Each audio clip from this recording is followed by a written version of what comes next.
That's interesting. The Stig didn't spin that car once on that lap. Anyway, it's time now for the news. You might notice we've got some new furniture and a new telly. Now, the problem is, you see, there was a fire at our storage depot. You might have seen it in the papers. And nearly all of our props got destroyed. Yeah, and the police are saying, as you can see here, that it was arson. Yeah, but, I mean, who'd do that? It's not like we've ever upset anyone. I know. Well, there was the vicar whose trio rammed in the Toyota pickup truck. Yeah, and everyone in Wales, and everyone in Birmingham, and everyone in America. Yeah. And while we were making this series, actually, we managed to upset the Coast Guard, who said that we've ruined the English Channel. Yeah. Hang on a minute. What? You're not seriously suggesting that the British Coast Guard drove all the way up to Watford and set fire to our chairs, are you? Would be No, better. I'm not. I know who did this. Who? Fifth Gear. Hang on, why? Can we just look at the evidence? Just last week, OK, it was in the papers, they've rolled a Bedford Rascal van. There it is, OK? Yeah. A year ago, if we look at a shot from Top Gear, we rolled a Bedford Rascal van. Where did it bear? They're now saying that one of their presenters has hurt his foot. That's not an accident. We have proper accidents on this show. Do you think they're a bit jealous? Yeah, so please, really, Tiff, Vicky, stop burning our things. Yes. Can I just say, the seats we used to have were from a Vauxhall Senator. So if anybody out there is watching, they have a Vauxhall Senator... Well, hang on. You're going to say if you've got a Vauxhall Senator and you don't need the seats. Send them to us. Write to us. I've got a Vauxhall Senator and I drive everywhere standing up. Yes. Yeah, BBC, Television London, wherever we are. Wood Lane. Shot. I love the way that James has gone into that chair as though he belongs. Did you notice that? So I just sitting it it actually going, looks like this is me. It actually looks like you get one of these with one of these. They just ship them together as a pair. It's exactly the same as my furniture at home. I'm very familiar with it and comfortable. Shall we move on? Yes, there's lots of supercars around at the moment, new stuff, so I thought we could maybe take a quick look at some of those. Here's that Roush 4GT, and they've turned the supercharger up on that, so it's now, what, 610 instead of 550 horsepower. It's going to be £141,000. They're only making 10 of those. Great. That's as fast as it'll ever go. It'll never in that picture. Yeah, and there's this, the Lamborghini Reventon. They're only making 20 of these. It is costly, £800,000 a piece. 800 grand? Yes, but look at it. It looks like a stealth fighter. It's all angles. It's beautiful. 800,000 quid? Yeah. This is the Bentley Brooklands. It's a two-door... what's the other one called that they make? Continental, Azure... Mike, we have been off for a while, haven't we? The Arnage, it's a two-door version of that. 530 horsepower, 230,000 pounds. Proper Bentley, though. Old school. Proper comfortable. Good for your piles. I have to say as well, it's not all supercars. There are some affordable cars out as well. There's one. OK, now... Enough of that.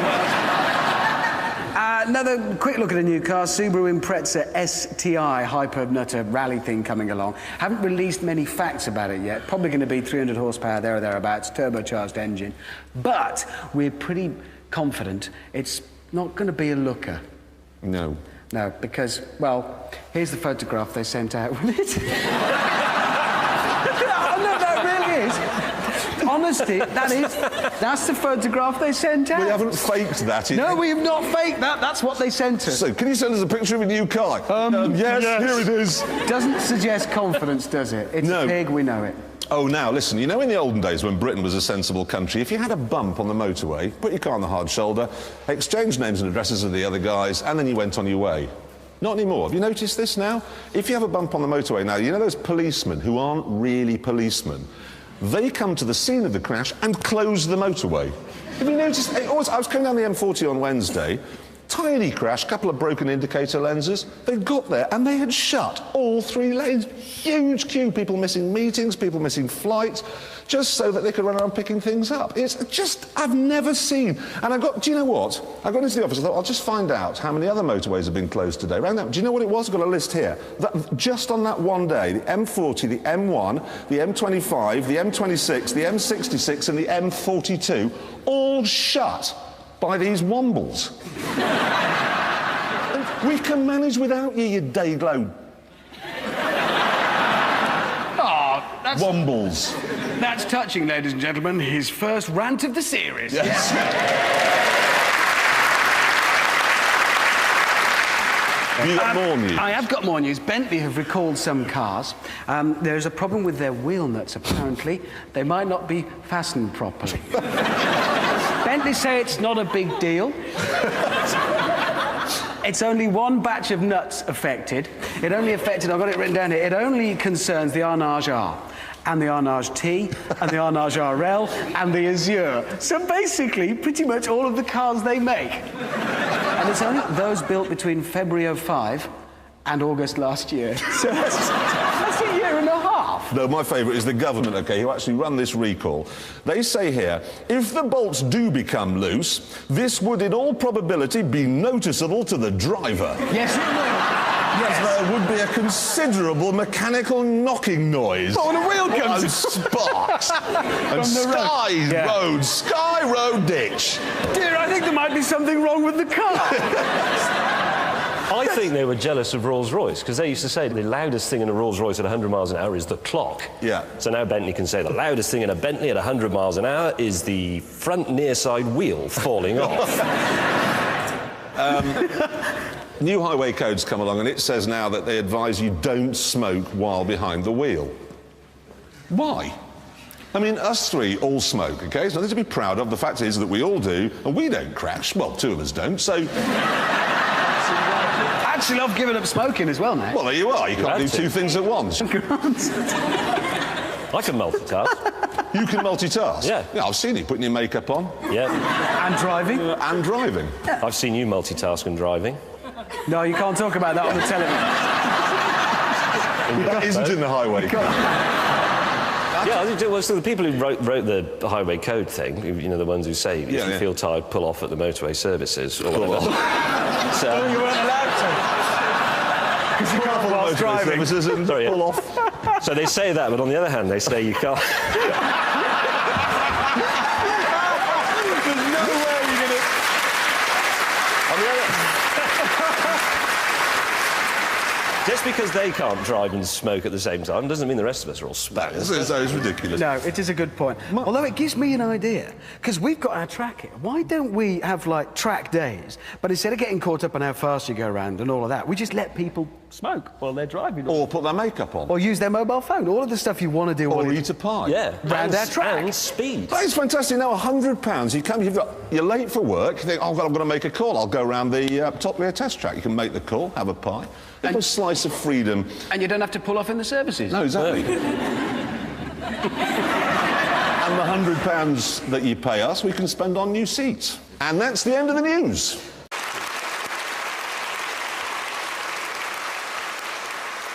And now the news. And I'm afraid we begin with an apology. We are unable to bring you Jeremy's road test of a Ferrari on the moon. Yeah, unfortunately, we've had a call from the Director General of the BBC. He said he had one or two issues with it. I think it was the bit at the end when the Queen stormed off the moon. No, actually, the Queen walked onto the moon. No, she didn't. She stormed off it. It wasn't faked in any way. We don't fake things. Oh, hey, now. You know McLaren are working on a new supercar? Well, given what's happened in Formula One this year, we've been able to speculate on what that will look like. Here it is. Yes, yes. So that's a 430 Scuderia, isn't it? It is, yes. And that's a kind of a new version of the 430, and it's a bit lighter than the standard car, a bit faster. It's got the flappy paddle gearbox on it, but it changes gear even faster, which is all great, but it costs £28,000 more than a standard 430. I know, it brings us back to those lightweight supercars that we were reviewing last week, because what really annoys me is that you buy a Ferrari 430 and you think this is as good as Ferrari can make a car, and then a couple of minutes later they come along and go, no, actually, this is. But it's going to cost an extra £28,000. But if you give us another £28,000, you'll have a car that's as good as we can actually make it. Exactly right. I think it's a bit like that Sainsbury's Taste the Difference cheese. No, let me think about it. It's cheese. Hold on a minute. No. No, it's not like isn't. cheese. No, that's not cheese. No. This is an analogy. But you go into Sainsbury's and you see cheese, and it costs a certain amount of money, but then next to it there's Taste the Difference cheese, and it's a little bit more expensive, but it tastes really nice. The bachelor life. No, but what I want to know is, why don't they just make all the cheese like that? Or do they just make that cheese and then make something that's a bit worse, price it lower and say, here's some rubbish cheese for poor people? Hang on, I'm confused. So why are you on this programme? I'm right, aren't I? It is like... Why would you deliberately make the cheese less good than you could make it? It's a bloody Ferrari! This is exactly my point. No, they've deliberately made the F430 less good than they know it can be, so they then bring out a more expensive one and put Taste the Difference on it and sell it in Sainsbury's. Well, they don't actually do that. Now you know you what I mean. confuse yourself, you poor old goat. Is it? Sorry. Right. I'm moving it on. James has plainly gone quite mad. We're getting back to cars, because that's where we're supposed to be. There's a new mini estate car coming along. They're calling it the Clubman. It's got 5 doors, but they're not where you might expect. We've got a picture here, look. We've got 2 at the back. When you close those, there's a big line down the centre of the car, so you can't see out the rear-view mirror. Then you get 2 on this side and 1 on the other, and you can tell it's German. How? Because if you pull up in Germany with that, OK, to let your children out of the back, the only back door, they're on the curb. But they don't switch it round for right-hand drive. So if you pull up in Britain, open the back door to let the children out, they're in the middle of the road. So what they're really saying is British children are less important than German children. That is the advertising slogan for that car. Is it? No. I think that's a bit like Tesco's own brand bean. There you go. Yes, mate. You sit in your armchair, love. They'll be round in a bit. Love? Shall we get on? 5th gear news. You know, we revealed last week they'd burned our furniture. Well, it turned out that this week, one of their presenters caught fire. Jason Potato. Plato. Well, actually, baked potato now. No,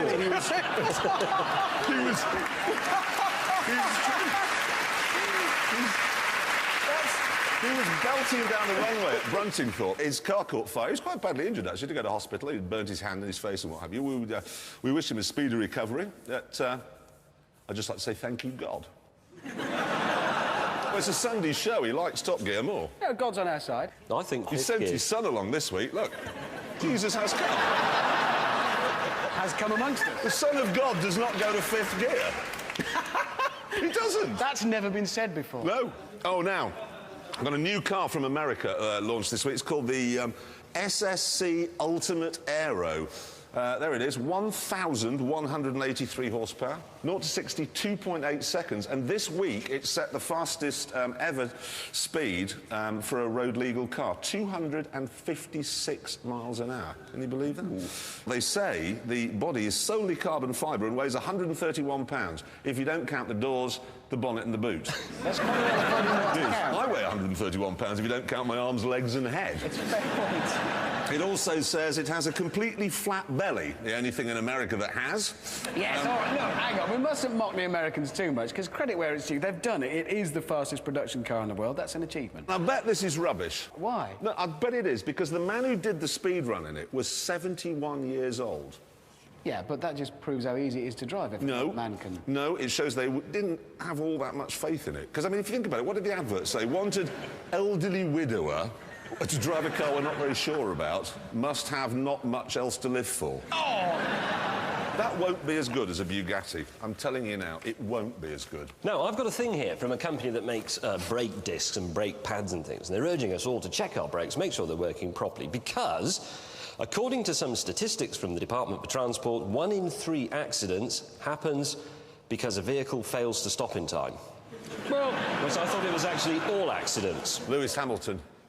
What? Oh, he had an accident because he didn't stop in time. Did you see it last weekend? Did you see it? No. Why weren't you watching? Well, don't have a go, neither was he by the sound of it. He crashed his tyres are poor, lad. No, his tyres had gone, and then it got much worse for him. Actually, we found this on the internet, actually. Stopped for petrol on the way home. Oh, poor lad. Oh, bad day all round, eh? Shall we get on? Because we've got the most important piece of news ever. I know you probably imagine we go to wild parties all week. We don't. This week we went on the internet and we found this Porsche Design website, OK? Now, it's full of all the stuff you'd expect. They'd have briefcases with Porsche written on them, wallets and pens that you can buy for £3 anywhere else because they've got Porsche on them. They're £3.5 million each. And it's all full of that complete rubbish. And now we went into smoking tools and we discovered... for the Porsche enthusiast. Boy, have you got to be an enthusiast.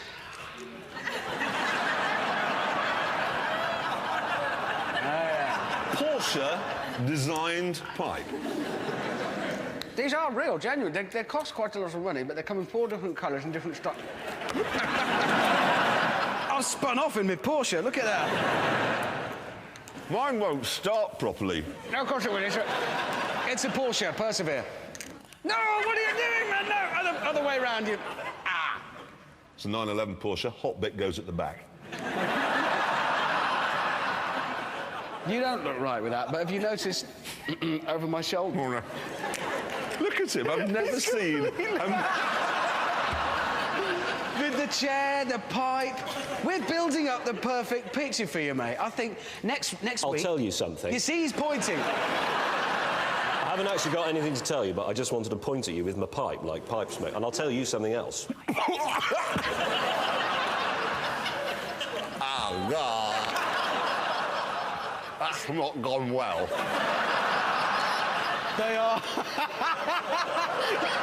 Jeremy! Hold on! Jeremy! Boo-boo it.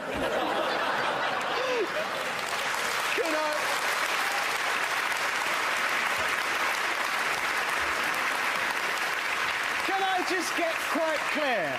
What you just did as a grown man was light a pipe and put the wrong end of it in your mouth.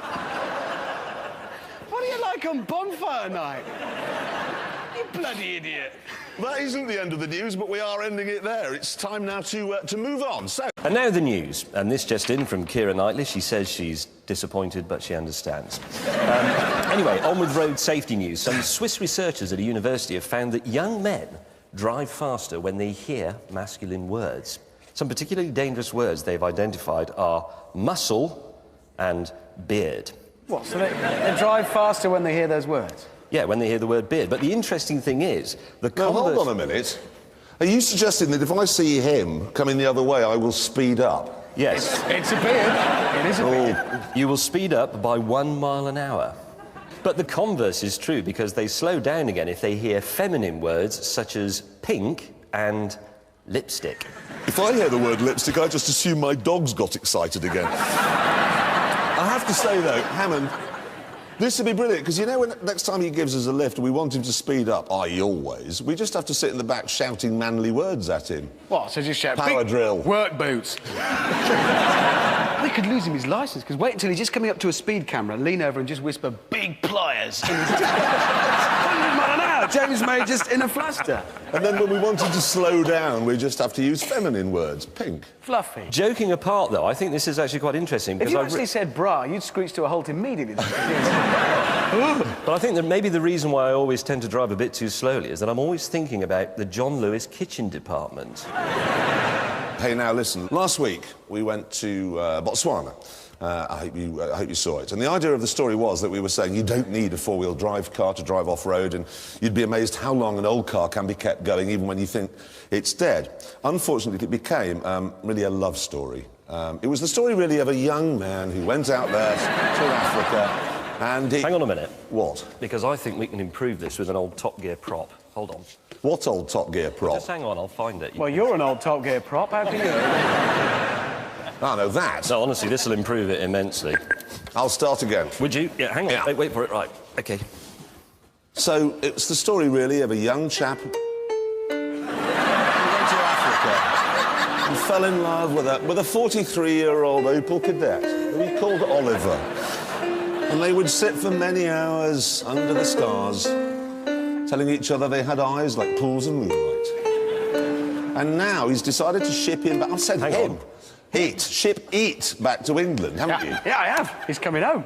Are you going to live in the country together and, you know, like embroider church kneelers? Are you sure this isn't just, you know, the typical holiday romance? You'll get him home. When you were out there, you thought you had a lovely moustache. You'll get him home and he'll be horrid. Richard, he only wants a British passport. Yeah. Or an MOT. Listen, it's real. He loves me and he's coming home. That's a fact. It just is happening. I'm going to be sick. Look at his, there he is, the face. Missing him now. He's on a boat right now as we speak. I know.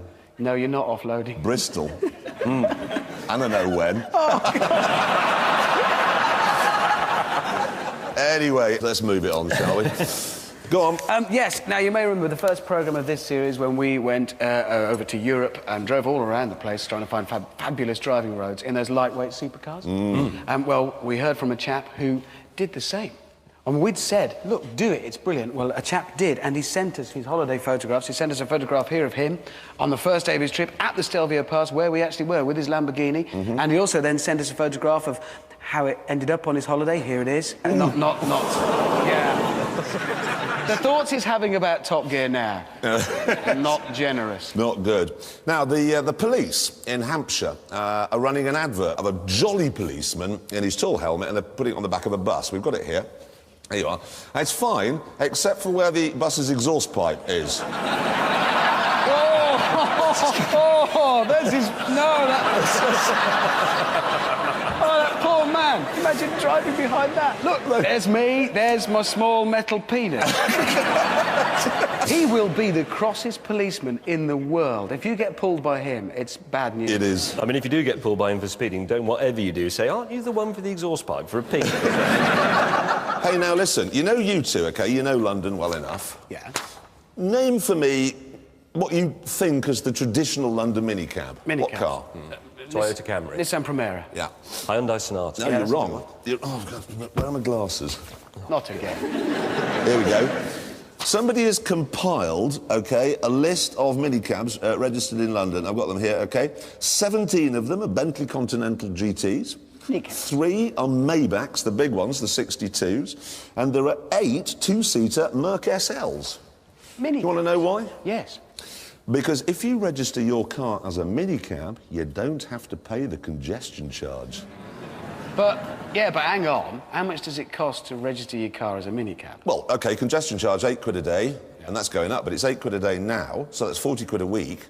It costs £27 a year to register as a minicab, and with a one-off application fee of £82. But hang on, you don't actually have to use your car as a minicab. Well, I mean, if they're going to come round, they're going to say, are you a minicab driver? Oh, yeah. Well, we're going to test you. Do you know where you're going? No. Oh, well, you are, then. Do you have to have, like, a pool of sick and a beaded seat cover in the car to qualify as a minicab? I hope not, because first thing tomorrow morning, they're getting an application for a Lamborghini Gallardo Spider minicab. I look forward to falling out of a kebab shop and vomiting in it. That's what I was going to say. No, I vomited in it just now, so it's very appropriate, actually. Briefly, to talk about Oh, yes. car. Yeah, no, this is a good one now. Mitsubishi, you know Mitsubishi, makers of the Evo and all that, they've now introduced a new turbocharged mid-engine car. Yeah. Do you want to see it? Yeah. There it is. It's called the iCar. No, hold on. No, because, OK, it might be ugly, but at least it's slow. 64 brake horsepower, but it's got some clever bits and pieces. They say it's got a special filter on the air conditioning that, and I quote, they say, is of major benefit to allergy sufferers. I'm allergic to Bill Oddie. Will it stop him getting in? Bill Oddie cannot be blown through the air vents at you. The filter gets rid of it. Like it? No, it's very clear. It's also got hypoallergenic seats in What, they give you eczema? No. Chlamydia? No, they stop your eczema. And it's got a deodorising roof lining up there. No, I know about that. No, I was reading about that the other day. If you break wind, for instance, in that car, yes, the smells are absorbed into the roof lining. It's a trick. It's deodorising, that's what it does. So basically, the seats absorb your eczema and the roof lining absorbs your farts, which is very clever. But you wouldn't want to buy one second-hand, would you? No.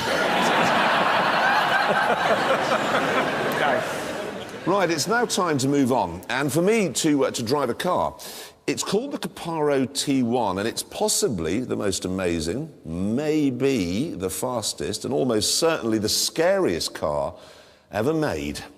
And now, the news. Now, you know those club card points that you get in supermarkets when you spend money? Tesco's has announced this week that if you spend those vouchers on a car, you get 4 times the value of the points. Really? They quadruple them. Well, that's quite good, because I buy my pies from Tesco's. You know, those little steak ones with the gravy from the finest range with the really thick, crusty topping. Well, it works that for every £100 you spend, you get the equivalent of £4 back in points towards your car. So how many pies a week do you eat? 2. And how much are they? £1.20. £1.20. So for each one of those £1.20s, you get... So you could be on your way to a car, mate. Let's just work this one out. You could have enough for a Ford Fiesta diesel in 2,403 years. Wow! You're going to have to eat more pies. That's what you'll have to do. A lot more. I can eat more pies than that. Hang on, I can work out that... hold on a minute. Well, it's an ambition for you. No, hang on a minute, because I could have a new Ford Focus in a year if I eat 570 pies a day. Wow, well, there you go. That'd be so in a year's time. James, your new car's here. I can't get up. I don't feel so well. Pies are not a good way to buy cars, just in case you were wondering. Now, you ready for this? The Americans have announced their green car of the year. Oh, good, it'll be a Toyota Prius. So Isn't. Electric thing? It's a Prius Toyota. No. It's going to be a Prius, so... It isn't. I've got a photograph of it here. There you go. That's not a Prius. No, that's a 6-litre V8 Chevy Tahoe. That's the green car I'm of the year. absolutely not joking. No, it's a hybrid. They put a tiny, weeny little electric motor in it somewhere. There you are, that's a hybrid. And they've fallen for it. Does 21 miles to the gallon. That's green. It is very green. Actually, the funniest thing is the judges for this, OK? Do you want to know who the judges are? The American Green Car of the Year. One of them was Jay Leno. Oh, he hates cars. Yes, apart from his large collection of Ferraris and Porsches, he hates them. Yeah. Carroll Shelby. Oh, he really hates cars. Yeah. No, Carroll Shelby was the man who put the 7-litre V8 in the AC8 to create the Cobra and spends his time now... Supercharging Mustang. He does, yes. He puts superchargers on Mustangs. And the other judge was... he's called Jean-Michel Cousteau, and he's actually Jacques Cousteau's son. I'd love to have been in the... when they were discussing it. Shut up, you goddamn Frenchy, cheese-eating surrender monkey. Poor bloke, when he walked in that room. It's Yeah. going to be very exciting. I'm a judge, and they were there drinking petrol I know. and supercharging their chair. Because Shelby would be going, I know what a hybrid is. It's like country and western. Oh, now you've got one. You know the Ford car? Yeah. It's been around for 11 years. Has it? Yeah. Oh, really? 11 years old? It has, and they've decided to mark that anniversary with a special limited edition. And here it is. It's called the Two-Tone, and obviously it is two-tone. You can have that's blazer blue, or you can have panther black, teamed with moonstone silver bumpers there. Oh. It's really... But I think I know where they got that idea from. It's actually an earlier Ford. Here it is. There, you see? That's what they...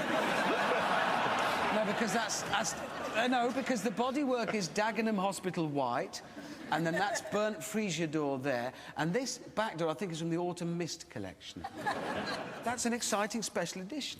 Now, there's a survey from Toyota out this week, OK? And they say 72% of Europeans rate health and well-being as being important in a car. Well, now, that means, what they're saying is 28% of Europeans like a car to make them feel ill. That doesn't seem... Oh, I love my Mondeo because every time I start the engine, it gives me scurvy, and that's a good thing in my life. I chose Porsche because it brings on rectal prolapse. And I like it. Anyway, Toyota have come up with a car, OK? They're calling it a healthy living car, and it's designed to make you feel good. Really? And here it is. Oh, God. Yeah. I wouldn't feel good in that. I'd feel like a prat, to be honest. What do? Pedal it? No. It's got a normal engine, but they say, OK, the steering wheel changes colour depending on what mood you're in. What? So if you get angry, it goes red. How does the steering wheel know when you're angry? No, why do you want the steering wheel to tell you you're angry? You already know that, because you're frothing at the cross. But it's quite a thing, you know, when you say to women, what's wrong? And they go, nothing. Well, there is, because your steering wheel... Now, this here is the Honda FCX Clarity, all right? Now, this has, ready, collision mitigation braking. Brakes. Yes. They call it... You actually analyse what collision mitigating braking system means. It does mean brakes. However, this is one of the most important cars ever launched. It's actually got a hydrogen fuel cell, so the only thing that comes out of the back of that, all that comes out is water, H2O, that's it. It's completely zero emissions, and really astonishing. The hydrogen fuel cells are actually extremely clever, much better than batteries, because the fuel cell stack in that develops 100 kilowatts. It is, and that's, well, that would be enough like to heat your house. Yeah, well, it would be 100 electric fires, but in my house, I mean, even if you put lots of stuff on, like the immersion heater, the cooker, the telly, the central heating... Your electric curlers. My electric curlers. A gramophone. And the giant flashing illuminated neon picture of Freddie Mercury. All of that. On. So that would add up to what? Well, no more than 10. No, and the point of this car is that not only is it a proper car, drives around like a normal car, but if you could plug that into your house, well, it would actually power a whole street. Easily. And only produce water. The only real problem is that, the only thing that we haven't got yet is a hydrogen filling station. And the other thing, of course, is that storing hydrogen is tricky, but they're working on ways to make it so you can store it on bits of metal. And actually, that brings me on to something. Children, if you're watching, school tomorrow, if you've got a science lesson and the teacher says, today we're going to do storage of hydrogen, pay attention, because whoever works that out is going to be the richest person the world has ever seen. Ever. Because honestly, as soon as they get the infrastructure worked out, that's just it. Yep. So if you're watching this in Saudi Arabia... time to break out your Camel. It's back to carpets for you.